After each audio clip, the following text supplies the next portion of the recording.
আসসালামু আলাইকুম। কেমন আছো আমার প্রিয় সকল বন্ধুরা? আশা করি তোমরা সকলেই অনেক অনেক ভালো আছো, আনন্দে আছো, সুস্থ আছো। আলহামদুলিল্লাহ, আমিও অনেক ভালো আছি। আজকে আমি তোমাদের সঙ্গে শেয়ার করতে চলেছি এগ বিরিয়ানি রেসিপি বা ডিম বিরিয়ানি রেসিপি। আমি কিন্তু খুব সুন্দরভাবে খুব সহজেই বানিয়ে ফেলি ডিম বিরিয়ানি রেসিপি, যা খেলে কিন্তু ভীষণ ভালো লাগবে। তো দেখো আমি কিভাবে অসাধারণ স্বাদের ঘরোয়া পদ্ধতিতেই বানিয়ে ফেলি ডিম বিরিয়ানি রেসিপি। তার জন্য কিন্তু তোমরা পুরো ভিডিওটির সঙ্গে থেকে কেউ স্কিপ না করে পুরো ভিডিওটি দেখতে থাকো।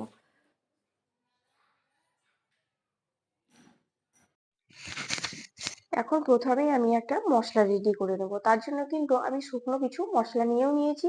এখানে কিন্তু 16 রকমের মশলা আছে, এগুলোকে এখন আমি গুঁড়ো করে নেব। তো দেখো এখানে কি কি মশলা আছে। এখানে আছে লবঙ্গ, দারচিনি, মোটা এলাচ মানে কালো এলাচ, এখানে আছে সাজিরে, এখানে আছে এলাচ, স্টার, ধনে, মৌরি, গোলমরিচ, সাদা গোলমরিচ, আর এখানে আছে কাবাব চিনি, জয়িত্রী, শুকনো লঙ্কা, তেজপাতা, জায়ফল, জিরে। তো এখানে দেখলে 16 রকমের মশলা আছে। মশলাগুলোকে শুকনো খোলায় হালকা একটু তাতিয়ে এটাকে এখন আমি মিক্সির সাহায্যে গুঁড়ো করে নেব। তো মশলাটা কিন্তু আমার গুঁড়ো করা হয়েছে, দেখতেই পাচ্ছ গুঁড়ো করা হয়ে গেছে। এই যে দেখিয়ে দিলাম তোমাদের ঠিক কেমন হয়েছে মশলাটা গুঁড়ো করা। খুব সুন্দর হয়েছে, মিহি করে এটাকে আমি গুঁড়ো করে নিয়েছি। এবারে আমি আরও একটা মশলা রেডি করে নেব। এবারে আমি এখানে দিয়ে দেব ধনেপাতা। কিছু ধনেপাতা কুচি নিয়েছি, সেটাকে দিয়ে দিচ্ছি। আর দিয়ে দেব পুদিনা পাতা। আর এখানে দিয়ে দিচ্ছি 4টে কাঁচা লঙ্কা।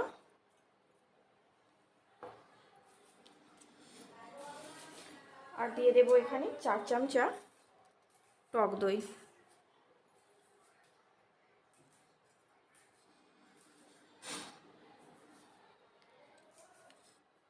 তো এখানে আমি 4 চামচা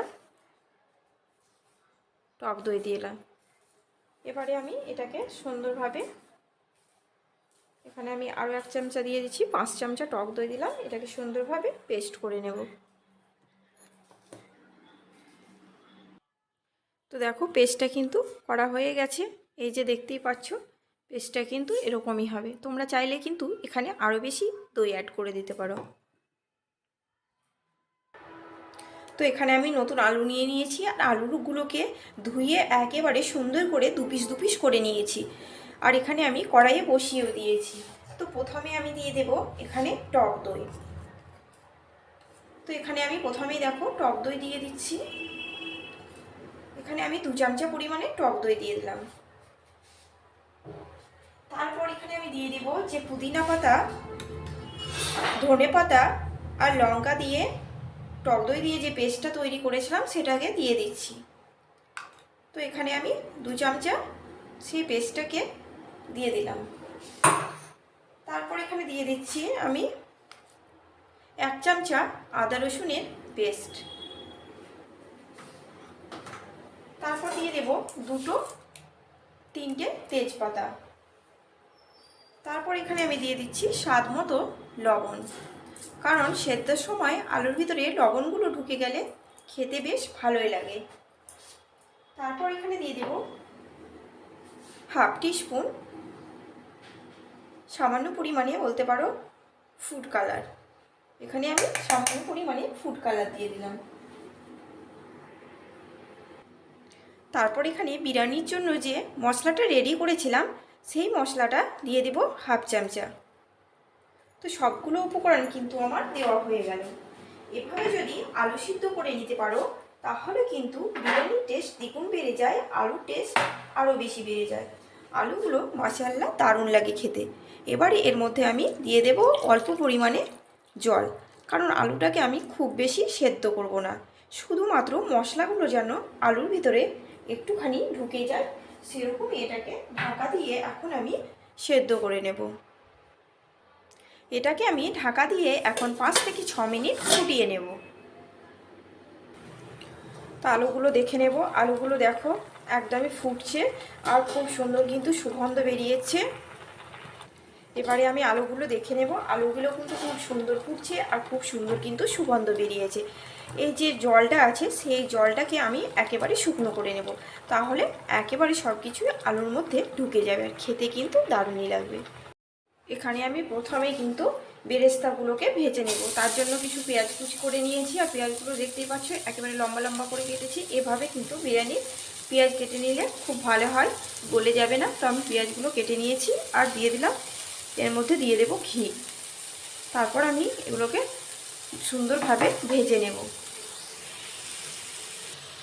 তো এখন আমি পেঁয়াজের মধ্যে দিয়ে দিব একটুখানি ফুড কালার, তাতে করে কালারটা খুব সুন্দর হবে। একই রকম হবে, এই ছোটো ছোটো টিপসগুলো অবশ্যই খেয়াল রাখবে। একই রকম কালার হবে আর পুড়ে যাবে না, খুব সুন্দর হবে। আর এটা ভাজা হয়ে গেলে একটু পরে আমি দিয়ে দেব একটু চিনি, তাতে করে খুব সুন্দর কড়কড়ে থাকবে। বেরেস্তাটা কিন্তু আধ ভাজা হয়ে গেছে। এবারে আমি দিয়ে দেবো 1 চামচা চিনি। এই চিনিটা দিলে বেরেস্তাটা কিন্তু খুব সুন্দর কড়কড়ে থাকবে। বেরেস্তাটা কিন্তু ভাজা হয়ে গেছে, এবারে এটাকে আমি তুলে নেব। তো বেরেস্তা তুলে নিয়েছি আর এই ঘিয়ের মধ্যে এখন আমি নুন হলুদ দিয়ে ডিমগুলোকে ভেজে নেব। এখানে আমি 6টা ডিম নিয়েছি, ডিমগুলোকে ভেজে নেব। তো ডিমগুলো ভাজা হয়ে গেছে, এবারে ডিমগুলোকে তুলে নেব। এবারে আমি ঘিয়ের মধ্যে কিছুটা তেল অ্যাড করে দেব, তারপর কিন্তু আলুগুলোকে ভেজে নেব। তার আগে আলুটা তোমাদের একবার দেখিয়ে দিই ঠিক কেমন হয়েছে। আলুটা দেখতেই পাচ্ছ একেবারে মশলা গায়ে গায়ে লেগে আছে আর জলটা কিন্তু শুকিয়ে গেছে। তা তেলটা কিন্তু গরম হয়ে গেছে, এবারে আমি একে একে আলুগুলোকে দিয়ে দিচ্ছি।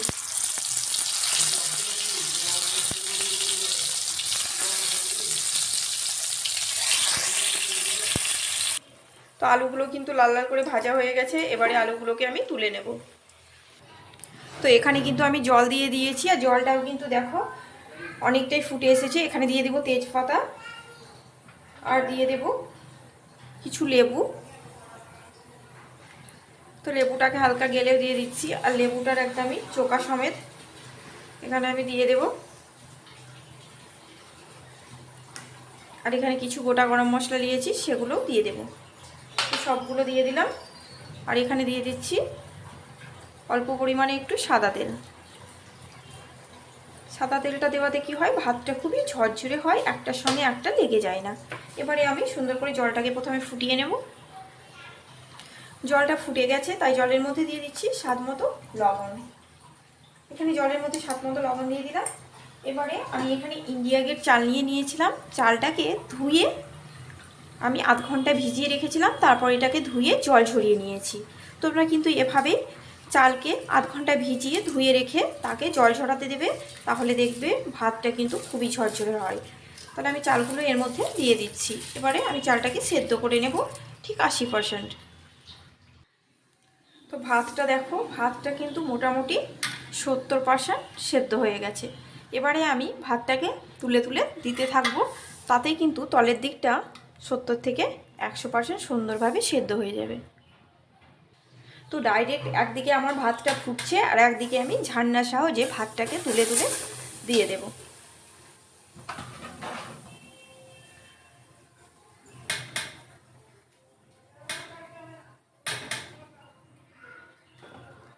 দেখো ভাতটাকে কিন্তু আমি ঝান্নার সাহায্যে তুলে তুলে দিয়ে দিলাম। তো ভাতটা কিন্তু তুলে দিয়ে দিয়েছি। এবার এখানে আমি দিয়ে দিব বিরিয়ানি মশলা। বিরিয়ানি মশলাটা দেখো আমি ছড়িয়ে দিলাম। এটা সুন্দর একটা টেস্ট আসার জন্য 1 ছিটে চিনি দিয়ে দিচ্ছি। এবারে আমি মশলা দেওয়ার পর দেখো ভাতটাকে কিন্তু এভাবে একটুখানি নেড়ে দিচ্ছি, যাতে করে প্রত্যেকটা ভাতের গায়ে সুন্দরভাবে মশলাটা লেগে যায়। একটা ভাত কিন্তু আমার ভাঙবে না, একেবারে ঝরঝরে হবে। দেখো এভাবে কিন্তু নেড়ে দিলাম। এবারে এখানে আমি দিয়ে দেব পুদিনা পাতা, ধনে পাতা, লঙ্কা, টক দই দিয়ে যে পেস্টটা তৈরি করেছিলাম সেই পেস্টটাকে ভাতের মধ্যে দেখো 2 চামচা দিয়ে দিলাম। তারপর এখানে আমি দিয়ে দেব বেরেস্তা। বেরেস্তার কালারটা দেখো মাশাআল্লাহ খুবই সুন্দর হয়েছে। বেরেস্তাগুলো দিয়ে দিচ্ছি। তারপর এখানে দিয়ে দেব আমি ডিমগুলোকে।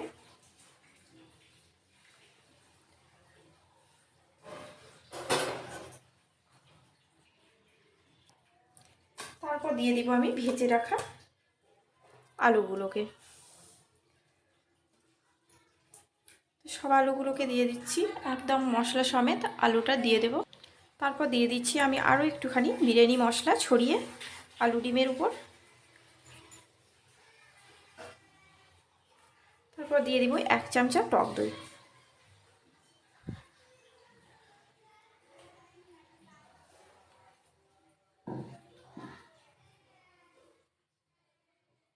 তারপর এখানে আমি আবারও একটুখানি ভাত ঢেলে দিচ্ছি।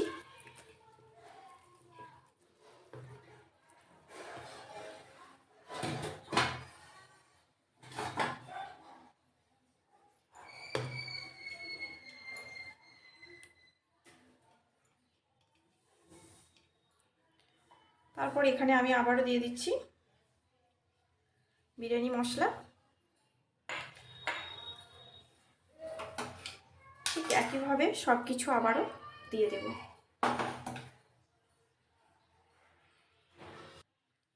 এবারে আমি এর মধ্যে দিয়ে দেব লাই জল, কেওড়ার জল আর গোলাপ জল, যেটাকে আমি একসঙ্গে মিক্স করে নিয়েছি তিনটে, সেটাকে দিয়ে দিচ্ছি।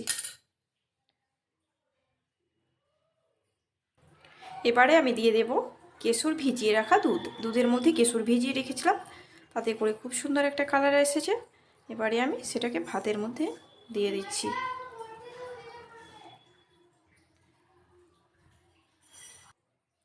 এবারে আমি সব শেষে দিয়ে দেব ঘি। ঘিটা আমি সব সময় ওপরেই দিয়ে থাকি, কারণ হচ্ছে ঘিটা অটোমেটিক কিন্তু নিচে চলেই যাবে সব ভাতে, তাই আমি সব শেষে ঘিটা দিয়ে দিলাম।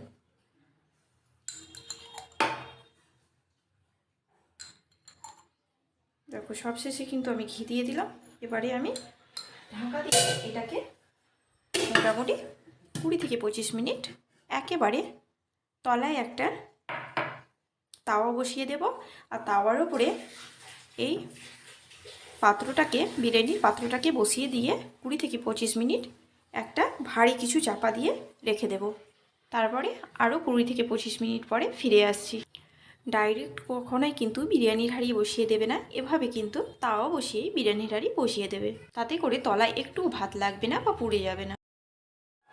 আলহামদুলিল্লাহ, আমার বিরিয়ানি কিন্তু রেডি হয়ে গেছে। এবার আমি তোমাদের একটুখানি সার্ভ করে দেখাবো ঠিক কেমন হয়েছে আর ঝরঝরে হয়েছে।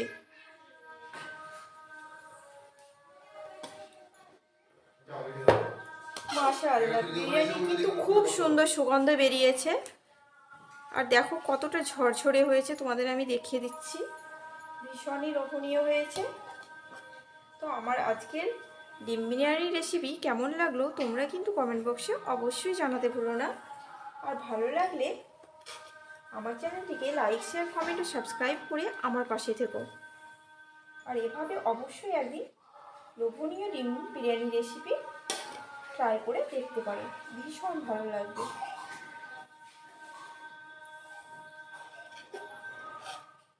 দেখা হচ্ছে তোমাদের সঙ্গে নেক্সট রেসিপিতে। সবাই অনেক অনেক ভালো থেকো, সুস্থ থেকো। আল্লাহ হাফিজ।